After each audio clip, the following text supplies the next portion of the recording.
All right, so this is Bernie Sanders on the labor shortage. He said, if businesses are having a very difficult time attracting labor, let them pay the workers a decent wage. Like the wage you paid them for your campaign, Mr. Sanders.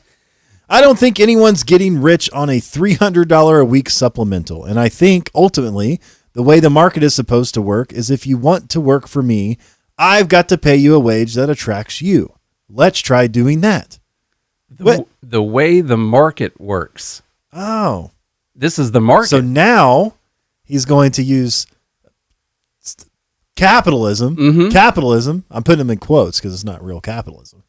But he's going to use a capitalistic argument to say, well, isn't that how the market works?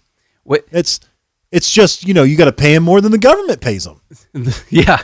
There's a couple crazy things happening here. One, he's saying that somehow this is a product of a market, which the government giving you money for not working and businesses having to compete against that it's a market. It's not a free market. It's arbitrary and artificial. Yeah. I mean, that is not the market working. This is an artificial amount of money being given to people that you're having to beat out as a business owner. So this is not the market. The other thing is what you just brought up, which I hadn't thought about, which is he's admitting a free market principle here, which is that businesses have to compete with other options that the workers have. Mm-hmm. And if they want a worker to come work there, then they've got to offer a better option for that person to come work.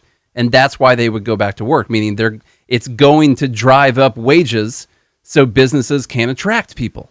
Artificially driving up wages. Yeah. But he's admitting that is a mechanism that happens, that when a business needs to attract workers, that they're going to need to raise their wages to attract them. Joe has the best comment. Almost as if labor was a commodity. Almost.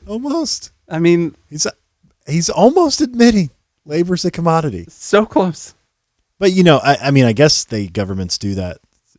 Speaking of labor as a commodity, because it is, governments do that in other commodity industries and things like that, artificially raising prices or making the free market compete with something artificial. And the problem with that is eventually it all, the roosters come home to chicken, man.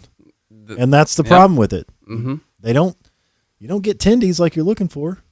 From your chickens that are coming home the rooster? Yeah, it's all cap. All right. Yeah, exactly. Yeah. So I'm trying to reach our Gen Z crowd. I don't know about you. This is Good Morning Liberty.